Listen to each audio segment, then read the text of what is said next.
with me. Now, Monday night, if you heard the Monday broadcast, we had our tour group, many of the tour group folks with us.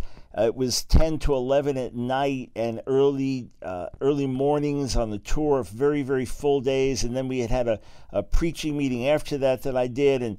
But we had a great crowd. They were enthusiastic, cheering on. Last night, I saw folks were really fading. We were doing an extended Q&A, so the full tour day and then Q&A for a long time at night. And they were tired out from the program. And I said, tell you what, we're going to use a pre-recorded show. So we did that last night. Now I am recording this show in my hotel room in Jerusalem. So this is the day after the State of the Union. It is Wednesday, February 6th, but we're having a problem with our internet connection to do a live broadcast, so you don't hear everyone cheering us on, everything there. But I am coming your way from Jerusalem, and we've never done this before, tours to Israel 2 consecutive years, but we already have it on our calendar for May 2020. So if you want to pray towards something, I'll tell you, walking around Beit Sha'an today, these ancient grounds, society that has been in existence, or a city that was populated by one wave after another for thousands of years, walking among the ancient ruins. There was a Colosseum in the midst of it. So I said to everybody, hey, why don't you sit on the seats? I mean, these ancient stone seats. I said, why don't you sit on the seats and I'll go down and preach a little bit. So we got into the scriptures and quoted scripture and encouraged one another in the Lord. And it's an amazing time. And then after that, drove down to Qumran. Yeah, so Dead Sea and where the scrolls were discovered, and there's so much every day. It's just amazing what there is to see, and the miracle of modern Israel with the Jewish people there, who have always had strengths and weaknesses, and who have had many times in our history of turning away from the Lord and many times turning to the Lord. And that's what Israel is, and it is a mixture in every way. You've got the good and the bad of humanity, but I tell you, you recognize that this is a place unique.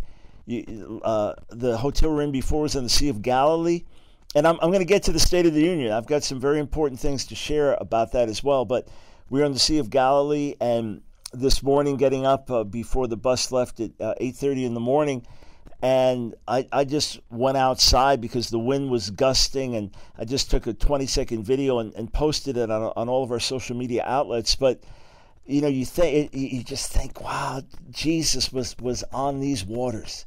Think of it. And then I did water baptisms and a couple days ago in the River Jordan.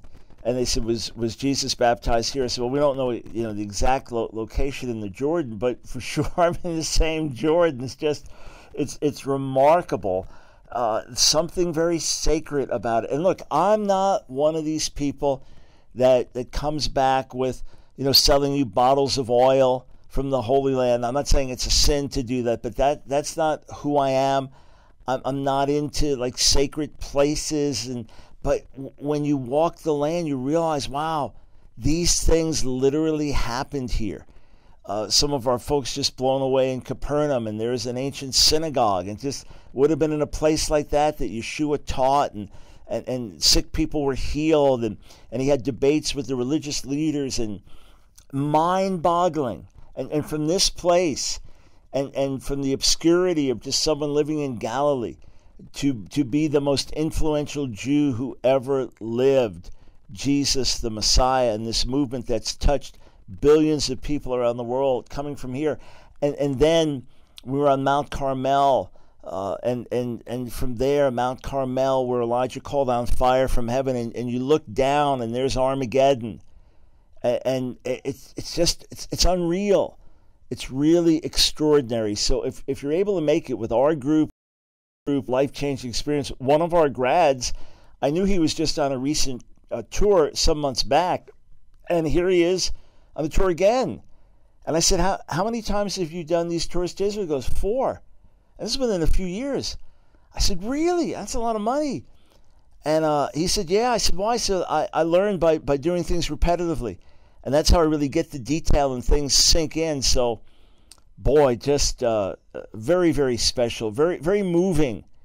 And then as we're in Jerusalem and we're among the very religious Jews, and obviously they would be some of the most devout people on the planet in terms of prayer, in terms of study, in terms of seeking to live a moral life, and yet not connected to God through the Messiah the way they must be, and not knowing the depth of forgiveness of sins that we experience through Yeshua's blood. So it's one of those things of people so near and yet so far.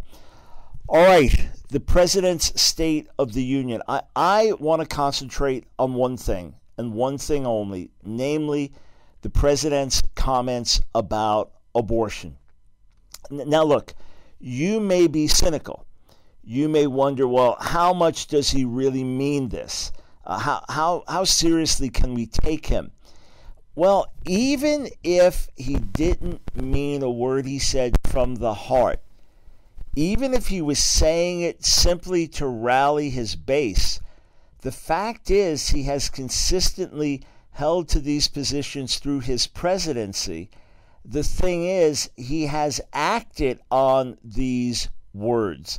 He has not just spoken them, he's acted on them. So whether it reflects his heart conviction, which I certainly hope, or whether he's saying it for his political base, the fact is he's acting on these things. And look, let's boil it down. What's the number one reason that I voted for Donald Trump? Yes, I had reservations because of his character. I wasn't sure he would keep his word, but I voted for him. The first reason was abortion. It was a vote against Hillary Clinton, knowing how militant, knowing what a friend of Planned Parenthood she has been, and knowing that she would appoint liberal justices to the Supreme Court, which would seal the fate of Roe v. Wade for a generation or more, barring divine intervention. The first and foremost reason I voted for Donald Trump was abortion, hoping he would keep his word, hoping he would appoint justices that he promised to appoint, hoping that he would be a friend of the pro-life movement, and that he has been. Now, I have not had an opportunity here in Israel to go through all of the relevant State of the Union addresses from President Reagan, Presidents Bush, so George H.W. and George W., to see what they had to say in the way of pro-life comments. Obviously, neither President Clinton nor President Obama would have made any positive pro-life statements. But I did ask a colleague who has studied much in terms of the history of the United States and our literature and Constitution, and he pointed out to me that in 2003, President George W. Bush spoke out against partial birth abortion. So this is what President George W. Bush said in a State of the Union address in 2003. By caring for children who need mentors, and for addicted men and women who need treatment, we are building a more welcoming society, a culture that values every life. And in this work, we must not overlook the weakest among us. I ask you to protect infants at the very hour of their birth and end the practice of partial birth abortion. So important words, commendable words for a State of the Union address. But to my knowledge, if these were the strongest statements that have been made up until President Trump's remarks last night, then what he said last night is the strongest ever in a State of the Union address. Remember, abortion was not an issue in generations like this before Roe v. Wade. So listen to what President Trump said last night. And if you've seen the video where Chuck Schumer is sitting with this little smirk on his face, and when President finishes his comments and there's rousing applause, jumping to their feet, obviously mainly the Republicans, and then there are a bunch of Democrat women just sitting, it's the contrast is very intense. And you know that I'm a registered independent. You know that I constantly say I do not put my trust in a political party. You know that I I wrote the book, Donald Trump is Not My Savior. That should tell you that I'm not just looking at this as some type of political battle. I know and understand ultimately that we can only see the end of abortion on demand in America when hearts and minds are changed. I fully, deeply understand that. But politics has its place. The courts have their place. The law has its place in a very, very major way. Or we would not be talking about the increase in abortion since Roe v. Wade. If the courts had no effect, then we wouldn't be talking about this, right? So here's what President Trump said. There could be no greater contrast to the beautiful image of a mother holding her infant child than the chilling displays our nation saw in recent days. Lawmakers in New York cheered with delight upon the passage of legislation that will allow a baby to be ripped from the mother's womb moments before birth. These are living, feeling, beautiful babies who will never get the chance to share their love and dreams with the world. And then we had the case of the governor of Virginia where he basically stated he would execute a baby after birth. Listen, there's more. I'm just stopping there for a minute. I am so pleased that President Trump said what he said last night at the State of the Union. I am so pleased he drew attention to the New York law, which we'll come back to. Did he misrepresent it? Has it been misrepresented by critics?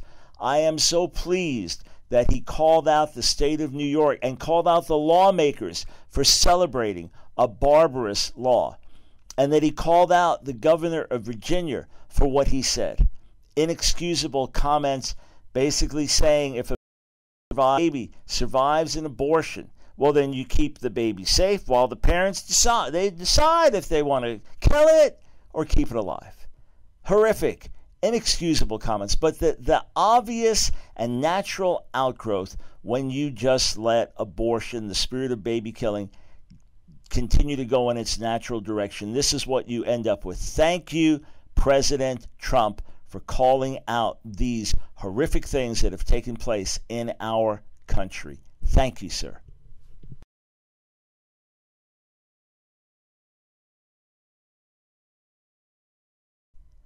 Shalom, shalom from Jerusalem. Yes, Michael Brown, so excited to be on this Israel tour. Just driving some of the places here and seeing the Judean desert and and then the Galilee and the fertile land and so much is just extraordinary in the history. And again, we've put on our calendar for next year May of 2020, leaving the day after Mother's Day. So perhaps you can be praying into joining us, God willing, for our next Israel tour. And we've got a few more great days here before we're done.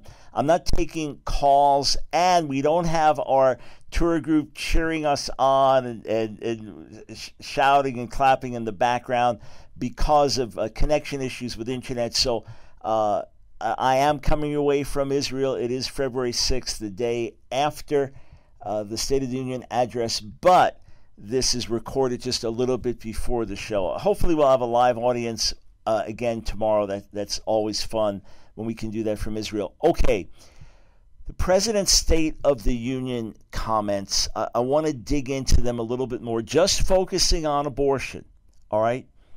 So here again, what the President said, there could be no greater contrast to the beautiful image of a mother holding her infant child than the chilling displays our nation saw in recent days. So first thing, he's appealing to a mother's instincts. And then he's contrasting that with the lawmakers in New York who cheered with delight upon the passage of legislation that would allow a baby to be ripped from the mother's womb moments before birth. So he contrasts a mother's instincts with the heartlessness of the lawmakers cheering this brutal abortion law, and then describes Governor Northam's position in Virginia for exactly what it was, giving parents the right to, quote, execute a baby after birth. I mean, that is a fact. That's what he did. And then he says to defend the dignity of every person, I am asking the Congress to pass legislation to prohibit the late-term abortion of children who can feel pain in the mother's womb. Let us work together to build a culture that cherishes innocent life, and let us reaffirm a fundamental truth: all children, born and unborn, are made in the holy image of God. Now you say, well, a speechwriter wrote that for him. Yeah, but he had to be willing to say the words, okay? And again, he has consistently held to a pro-life position from the campaign right through until today. I was critical of him during the campaign when he said, yeah, well, he would want the exemptions, the exceptions for rape or the life of the mother, etc. And in other words, change the Republican platform. And then he retreated from that. And he has been just strongly pro-life. Look, he's got Mike Pence right next to him. Mike Pence wrote an article criticizing Governor Northam of Virginia. And in his words, let me just scroll down to the quote. Vice President Pence said this of Governor Northam's position: it is morally reprehensible and evil. And remember, at the March for Life last month, Vice President Pence spoke to the gathered crowd in person, and President Trump addressed them live, so in a remote way, but he addressed them. These things have not been done like this before. All right? So, yeah, obviously someone writes a speech, but then you have to be willing to say it. Barack Obama would not have said this. Bill Clinton would have said this. Hillary Clinton wouldn't have said this. All right? Bernie Sanders wouldn't say this. So the fact that he said it, the fact that he rebukes New York, the lawmakers there, the fact that he rebukes the governor of Virginia, and then notice what's found in his words here. He speaks of the dignity of every person. So that means the baby in the womb is a person. You say, well, who didn't know that? Well, in point of fact, this is not the position of the pro-abortion camp. You don't want to speak of the personhood of the baby in the womb. It's just a massive tissue, massive cells. No, he's saying no. He speaks of the personhood of the baby in the womb. Then he speaks of the baby's ability to feel pain, which underscores the cruelty of abortion. And then he spoke of the unborn as innocent life. So it reminds us of the injustice of abortion. And then he spoke of all children, inside and outside the womb, as made in God's holy image. You say, Mike, come on. He's just playing to his base. He's just trying to rally the troops for 2020. He's just sounding religious when he's not religious at all. Well, I'm not one to vouch for the president's spirituality. I hope he has a relationship with the Lord, but I have no assurance of that, and it's questionable whether there's evidence of that. He could have just been rallying the troops, but look, if he's going to keep his word, and these are going to be the things he acts on, well, that's what matters most to me. Yes, it would be best if these were his heartfelt convictions, but even if they're not his heartfelt convictions, if he's committed to act on them, if he's committed to push forward the pro-life agenda, well, then more power to him. And what about the bully power of the pulpit? The president's bully pulpit, what about the power of that? Just the words that he speaks. And look, as far as his actions, he's appointed pro-life justices to the courts. He's signed pro-life bills. He's been consistent in his stance throughout his pregnancy. So to repeat, whether he really means what he says and does is secondary. What matters is that he's both saying it and doing it. All right, now, was he exaggerating? When he spoke about the law in New York, was he exaggerating? There was a piece by Lydia O'Connor in the Huffington Post, and the headline proclaimed, "Trump's womb moments before birth." Now, I've got a question. Before I read more of Lydia O'Connor's article here, I've got a question. What's so absurd about that imagery? If you believe in abortion right up until the moment of birth, and then you are against the Born Alive Act, you say, what's the Born Alive Act? The Born Alive Act is a bill that would say if a baby survives an abortion, then you are obligated to provide medical care for it. You think, well, of course that happens. No, it doesn't happen. Babies are aborted and they survive abortion, they're just left to die. Yes, this happens. And caregivers in certain situations are not allowed to try to care for them. Yeah, I mean, this is the murderous spirit of abortion. And if you're listening to me and you've had an abortion and you have regret and you're broken up over it, go to the Lord. Jesus died for the sin of abortion as well. If you participated in it, if you worked as a security guard at an abortion clinic, if you worked at a Planned Parenthood clinic, as one of our callers did, and then got out that day. That was her last day working there by God's grace, and she's got a great testimony now, reconnected to God and thriving from what she said to me. Maybe you're like her. Maybe you're an abortion doctor, and you're in your conviction now. Jesus died for the sin of abortion as well. But go to him and ask him to forgive you. Don't make excuses. Ask him to forgive you. He will. He'll wash you clean. He'll give you a new start. And he'll use you as a voice for life, or as a prayer warrior for life, or as someone who's a friend to help others give birth and have babies and be an advocate for life. But look, if you are full-blown pro-abortion person, then you believe right up to the moment of birth that if you can find a legitimate reason to abort the baby, you abort the baby. Well, it's not going to be viable outside the womb. Well, you know that? You're sure? Doctors have never been wrong on that. You're not at least going to give the baby a chance.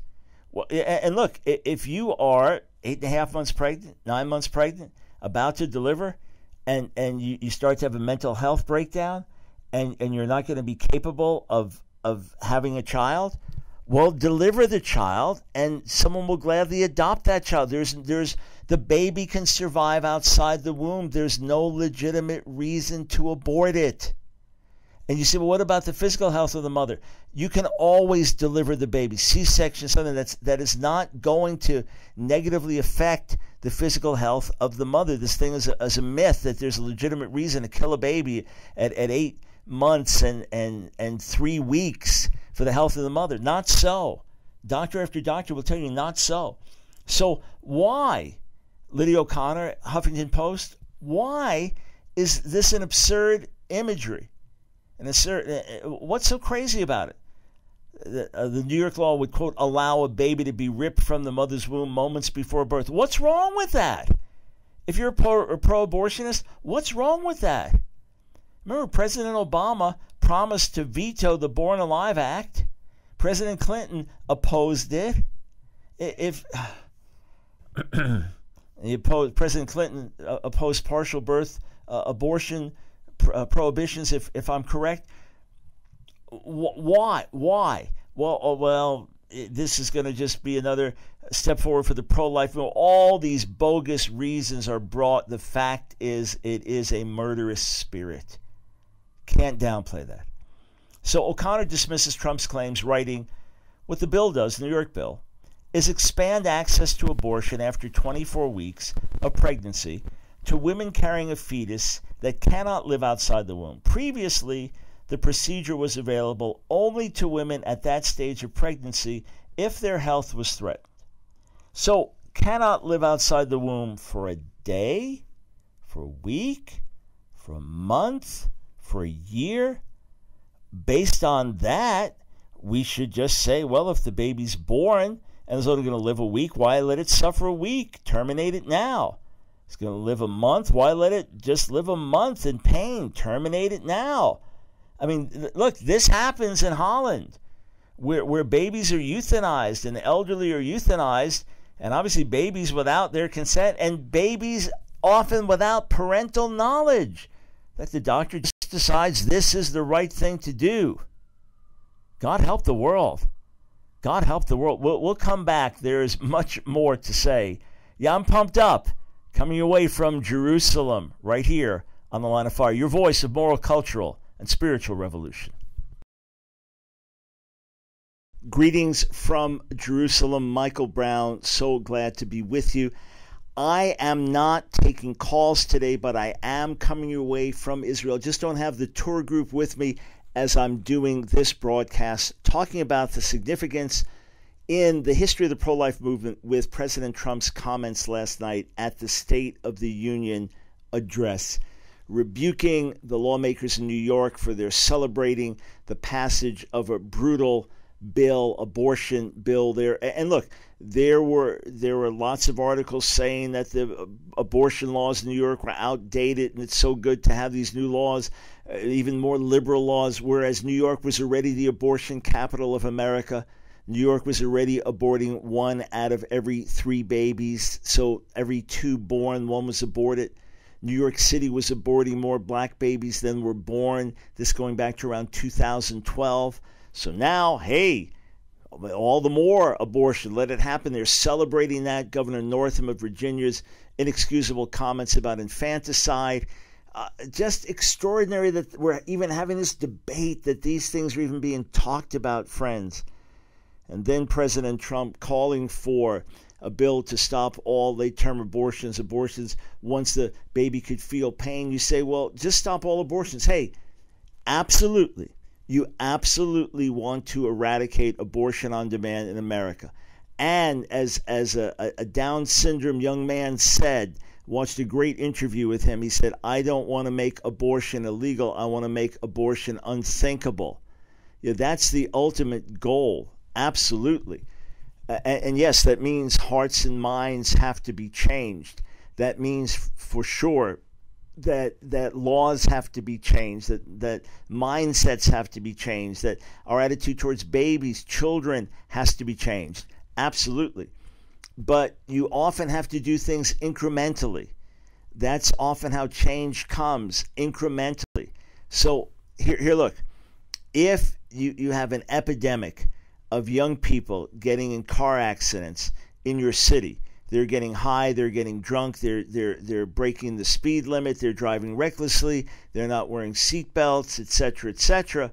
Well, you do it, and let's say you're having 100 deaths a year because of the recklessness and everything else. Well, if you can cut that 100 to 80, it's 80 too many, but thank God for the 20 lives saved. If you can cut that 100 to 50, it's 50 too many, but thank God for the 50 lives saved. That's how we have to look at this. And despite the ongoing horror of abortion in our land, the numbers of babies aborted each year are decreasing. On a fairly steady level, there has been a decrease, and public opinion continues to, there's mixed public opinion, but from what I understand, more people favoring more protection of life now than, say, even just a generation back in the early days of Roe v. Wade, when it seemed that the pro-life movement was fractured and discouraged and done. That's not the case, friends. That is not the case. So let me go back to comments from Lydia O'Connor in Huffington Post responding to President Trump's words. And she says this, what the bill does, the New York bill, is expand access to abortion after 24 weeks of pregnancy to women carrying a fetus that cannot live outside the womb. Previously, the procedure was available only to women at that stage of pregnancy if their health was threatened. All right, so what she's saying then is that what the president is talking about being new in the bill was always there. She's saying that you could abort a baby after 24 weeks of pregnancy, so right up to the moment of delivery, or as the Democratic Representative Tran, or Delegate Tran in Virginia said in the bill she was putting forth, even as the woman is dilating. Okay. If Lydia O'Connor is correct in the Huffington Post, then there was no problem. There was no problem up to now. There was no problem up to now with a woman aborting a baby for health reasons.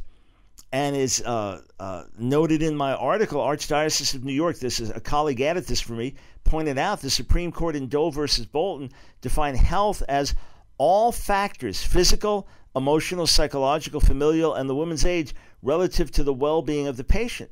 So if quote, woman's health was threatened, if she just felt unable to, I can't handle another child, it's going to affect my mental health or emotional health, then she could, according to the Huffington Post, right up until the moment of birth, decide to abort a baby under previous New York law. That's what she's claiming.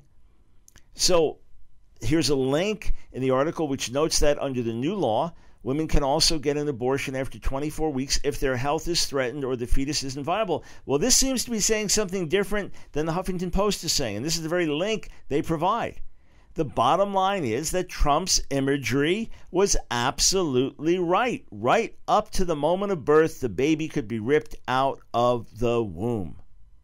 Well, here, to all those who are pro-abortion, why not own up to it? If you're going to shout your abortion, shout the whole thing. If you're going to shout your abortion whether the baby can survive outside the womb or not. Shout your abortion whether the baby's 8 weeks old or 30 weeks old. Shout your abortion either way. Boy, what a terrible, tragic moment we find ourselves in. And yet, one where the darkness is so dark, where the pro-abortion position so radical that it really, really opens eyes and has energized the pro-life movement. So, with the increasing militancy of the pro-abortionists, pro-life movement is freshly mobilized.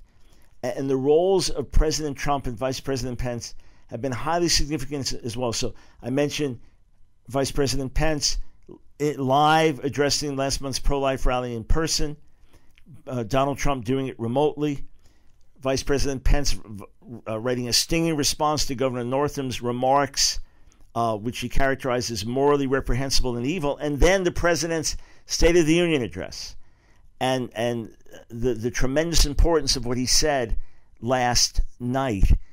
And here, let me underscore it for you. Contrast things with this. What if Hillary Clinton had been president? Who would have been elected now to the Supreme Court? Who would have been elected to the federal courts? Who would have been delivering the State of the Union remarks? What would be said? Would it be a moment like with President Obama and God bless Planned Parenthood?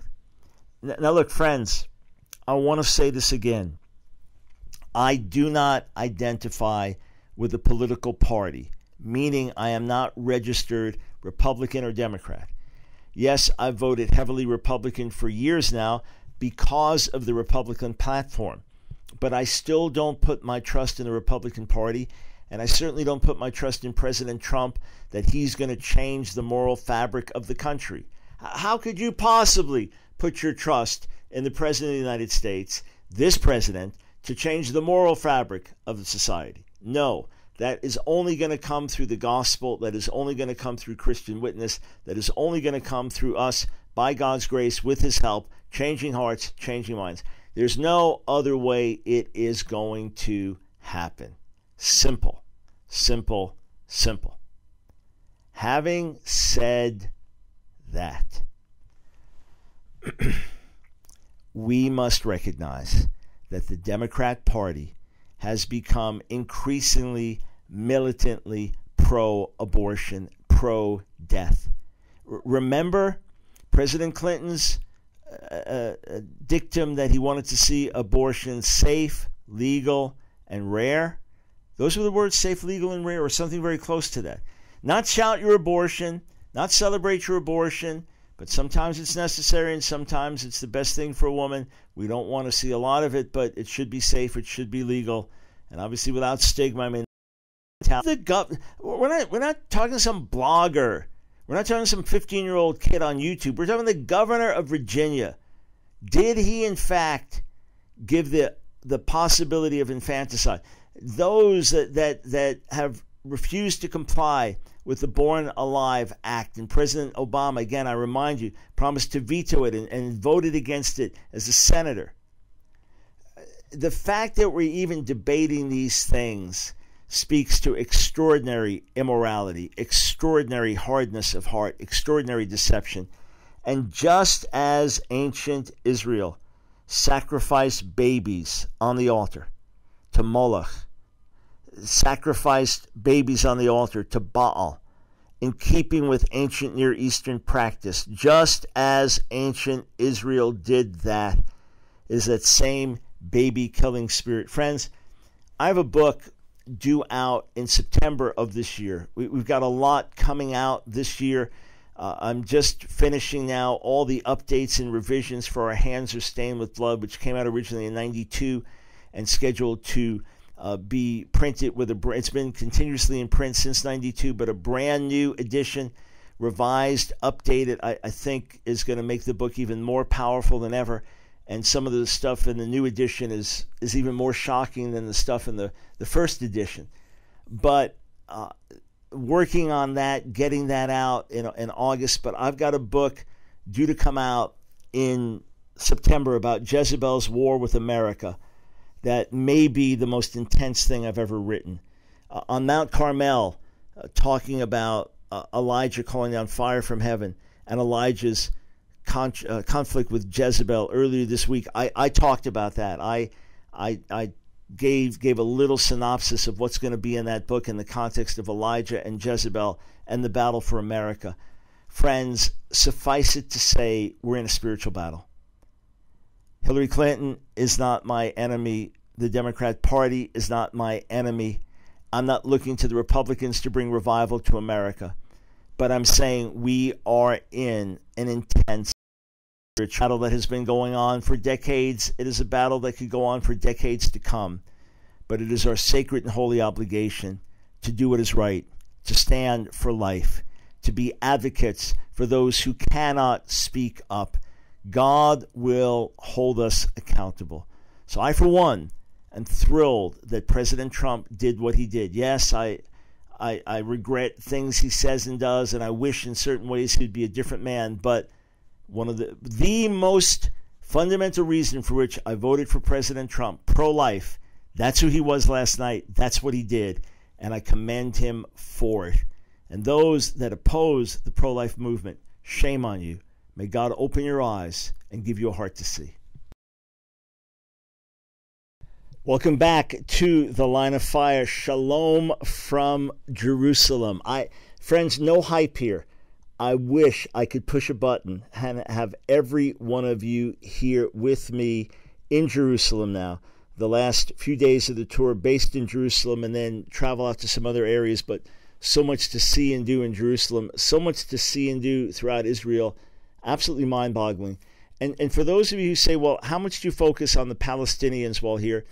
To be honest, we do dialogue with our tour group about the needs of the Palestinians and what is a just solution, etc. But this is not a political Israel tour. This is not a tour where we talk about how amazing Israel is politically. We'll talk about the good things in Israel, but then also about the needs and the lacks. But this is to tie you back to what happened in Scripture. This is to tie you back with what's going to happen here in the future. This is to make the Bible and the truths of God and the history of this land come alive to you in ways that can only happen by being here. I mean, even virtual reality can be amazing, but virtual reality is still not reality. All right, so we've been talking about President Trump. We've been talking about the pro-life movement, the State of the Union address last night. And I fully understand that we have been going around certain circles for years and years and years, and in certain ways making very little progress. But progress is being made. That's the first thing I want to say. Progress is being made, and we need to rejoice in that. But how in the world are we going to see radical change come to the nation with abortion? Now look, it's very possible. It's very possible that Roe v. Wade gets overturned, and then the decision goes back to the states. And that's where we're having a lot of battles now, but this would empower the states to stand even more. And you're going to have a tremendous separation in that regard. You're going to have quite a few states that'll be abortion-free. And then who's going to live in those states? What's going to be the attitude towards life in general in those states? What's going to be the attitude towards the Bible and morality in those states? And then you have other states that are going to be abortion centers like New York is now. I mean, it's the inevitable. You're going to have pro-life legislation with pro-life governors and pro-life congresses in different states. Then you're going to have national things. I mean, this is what's going to be happening. And in this battle, it may continue until Jesus returns, with steps forward and progress being made. But the point I want to make is this. Along with legislation, there must be massive revival, outpouring. There must be conversion of the lost. There must be changing of hearts and minds. There must be an awakening on a scale of which the nation has never experienced before. Now, this is crucial to hear. People say, let's just rely on evangelism. Let's just rely on evangelism. And if we evangelize people and they come to the Lord, that's how you're going to change the laws. I beg to differ. Because if you have the same mentality then as you have now, and people aren't involved and people don't vote, and they don't get involved in the political system, then how law is going to change? If 10,000 more people get saved in a city, the laws change automatically. No, someone has to change them. So someone has to run for office. Someone has to vote. Someone has to propose a bill. Someone has to get on the local school board. So, in other words, you still have to do something. So it is evangelism. It is prayer. That's how things will change. Just like the freeing of the slaves, it was not only changing hearts and minds, but changing hearts and minds until a critical mass was reached. And when that critical mass was reached, that's when things changed on a national level. That's when it happened. That's when there's Emancipation Proclamation. Of course, there was a bloody war that followed. And President Lincoln remarked that the blood that was being shed was a payment for all of our cruelty and sin against the slaves. So, friends, I am hoping that God will work in such a way miraculously in America, and that there will not be this type of uprising against life, and that there will not be this type of violent response to pro-life. But you never know. Look, we saw in the Kavanaugh hearings just how militant the pro-abortion spirit is. And I go back again to the baby-killing spirit in the ancient world. That's what we are witnessing today. It is something very, very close to that. Let me share a quote with you. I have this in the end of my Revolution book. William Wilberforce battled tirelessly for several decades to bring about change in America. He successfully abolished the British slave trade, eventually slavery itself in Great Britain and her colonies. In 1804, he helped form the British and Foreign Bible Society. He supported missions. He fought to improve the condition of the poor and prisoners. And he came to faith at the age of 25, and it was through the influence of John Wesley. And he wanted to do among the higher classes what Wesley had done among the lower classes.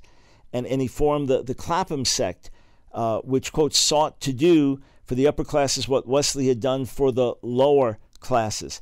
That was his heart.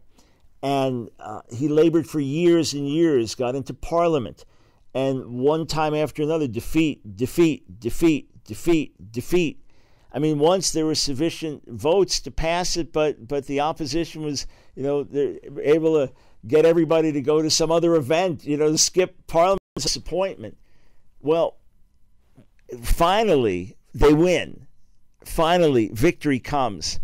And Charles Spurgeon said this, so I want to share this with you.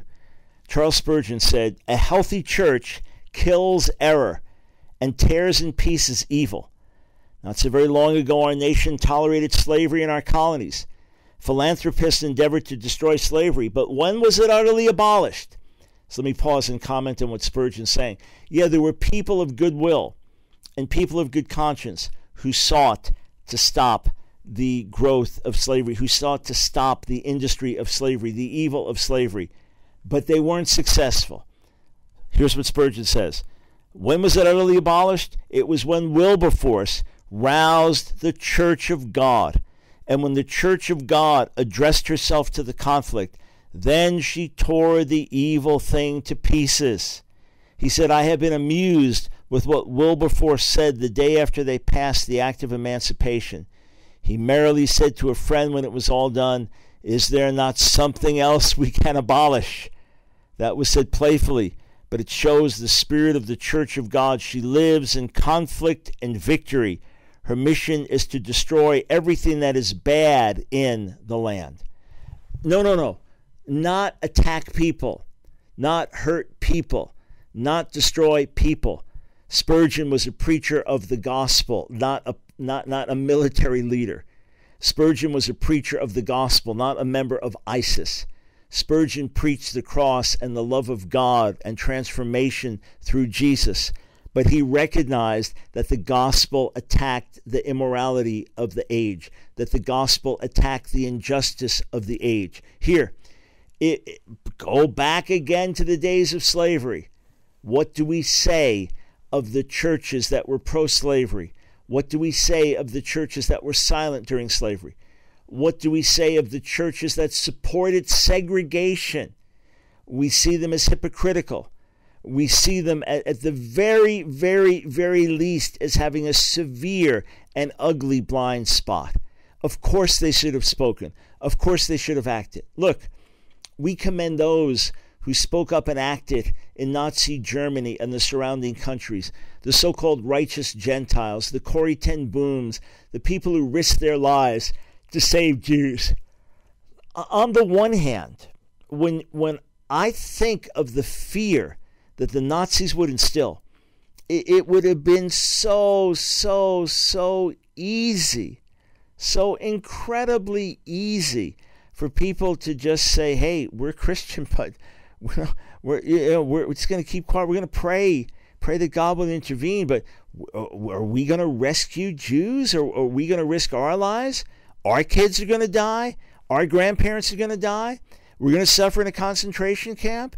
Is that right? Should we endanger our own families?" Look, I could understand how fear could do that to you.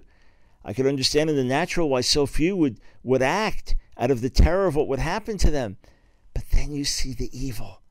Then you see the Jewish families being carted off to the concentration camps.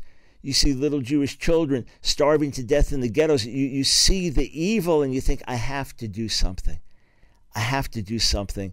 And that's why we must act today. Friends, don't let the pro-life passion, the pro-life momentum diminish in the least right now. This is a critical moment to stand. This is a critical moment to act. This is a critical moment to pray. This is a critical moment to seize ground that's been taken and to change hearts and minds. Let the debate begin over infanticide to expose the utter horror of the evil of abortion. Let the images be seen, the ones that are so disturbing, the images of aborted babies that when friends post them on Facebook, their Facebook page gets shut down. Let us expose this. Let us show the ultrasounds of little ones in the womb and show their humanity. Let us hear from those who've had abortion as they agonize over their decision. And let's come with a message of forgiveness and freedom and restoration for all. Let's come with a message of mercy and hope for all. Regardless of what sin was committed, Jesus will forgive. Jesus will cleanse. If you humble yourself and turn to him, he'll have mercy on you, even for the sin of abortion, and he'll heal your life. Back with you tomorrow